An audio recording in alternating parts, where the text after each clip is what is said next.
ఆయన వాక్యాన్ని ధ్యానిస్తూ దివారాత్రములంట.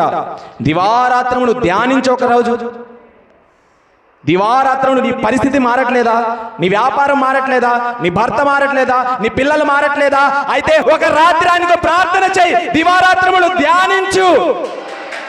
యాకోబు చేశాడు. ఆయన యాకోబు దివారాత్రములు ప్రార్థన చేసి దేవుణ్ణి సైతము భూమి మీదకి దింపాడు. ఆయన పరలోకాన్నే భూమి మీదకి దింపాడు. ఆయన ప్రార్థన, దేవుడు అంటున్నాడు, అయ్యా నీ ప్రార్థన ఆపు, నేను వెళ్ళాలి.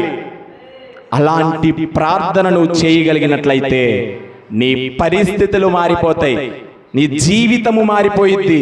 నిన్ను ఆయన చాలా ఉన్నతముగా నిలబడతాడు. యాకోబు మోసగాడే రాత్రంతా దేవుణ్ణి ధ్యానించిన తర్వాత ఇశ్రాయేలుగా ఆశీర్వదించబడ్డాడు. ఒక దేశమే అతని పేరు మీద నిలబెట్టాడు దేవుడు.